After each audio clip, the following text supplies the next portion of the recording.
Bonjour et bienvenue. Aujourd'hui, on s'attaque à un sujet qui, franchement, nous concerne presque tous, cette fameuse peur de parler en public. Pour nous guider, on va piocher dans les excellents conseils de Jacques Laurin, qui a créé un guide très concret pour nous aider à prendre la parole avec beaucoup plus de confiance. Alors, on commence fort, hein. C'est quand même fou quand on y pense. Ce n'est pas juste une petite gêne, non, non. C'est une peur si intense que, pour certains, elle passe même avant la peur de la mort. Ça montre à quel point ce n'est pas un petit sujet, et que si vous ressentez ça, eh bien vous n'êtes vraiment pas seul. Bon, la question c'est comment on aborde ce problème. Eh bien, la toute première étape, et c'est la bonne nouvelle, c'est de changer de regard. Il faut arrêter de voir ça comme une faiblesse personnelle. Ce n'en est pas une. C'est un défi, oui, mais un défi quasi universel. Et qui dit défi, dit qu'on peut le relever. Et justement, pour relever ce défi, l'approche de Jacques Laurin est très claire. Tout part de l'intérieur.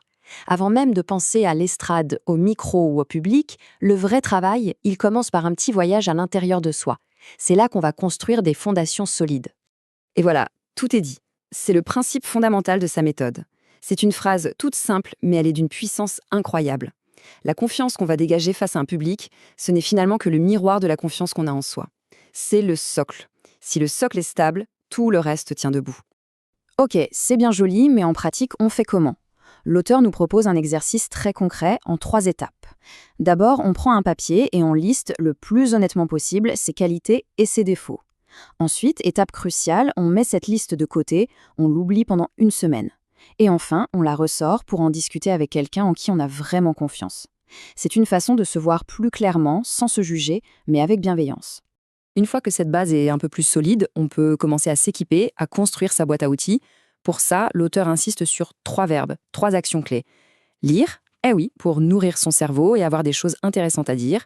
Écrire, pour structurer ses idées, mettre de l'ordre dans sa pensée. Et enfin, parler, s'entraîner, même tout seul, pour chauffer l'instrument qu'est notre voix. D'accord, les fondations sont posées, les outils sont là. Maintenant, il est temps de faire face à cette fameuse peur. Et pour l'apprivoiser, la première chose à faire, c'est de la comprendre, de savoir à qui on a affaire. Et là, attention, il y a une distinction super importante à faire, qu'on oublie souvent.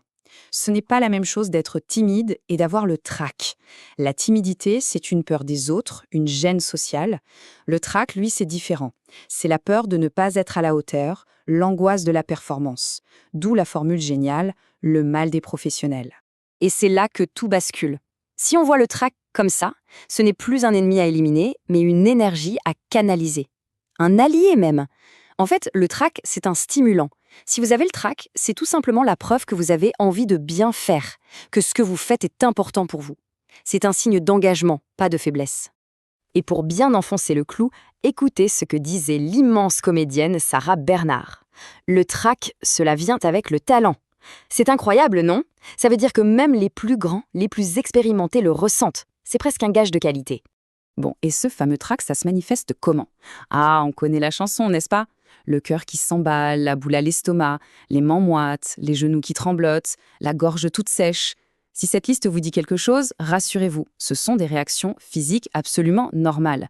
C'est juste le corps qui se met en mode action. Et maintenant, accrochez-vous bien parce que voici sans doute la phrase la plus rassurante de tout le livre.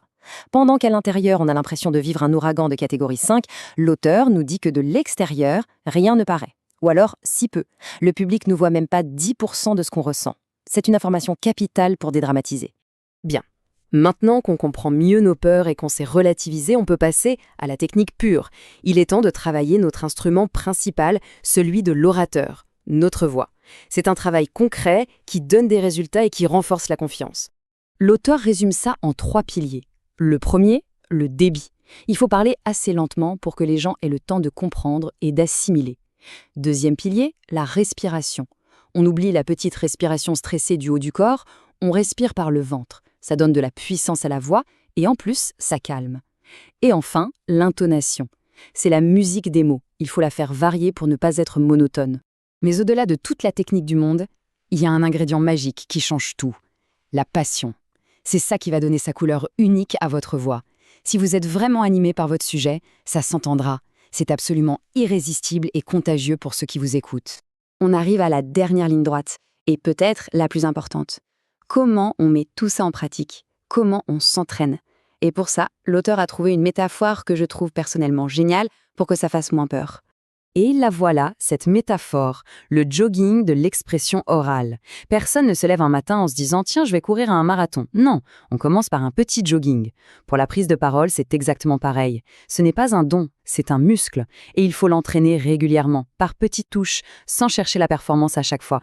Et où est-ce qu'on peut faire ce jogging? Mais partout! Les occasions sont tout autour de nous. Un repas de famille? Hop, on se lance pour dire un petit mot. Un pot avec des amis? On prend l'initiative de porter un toast. Une réunion au boulot? On prend la parole, même juste 30 secondes, et on le fait en se mettant debout.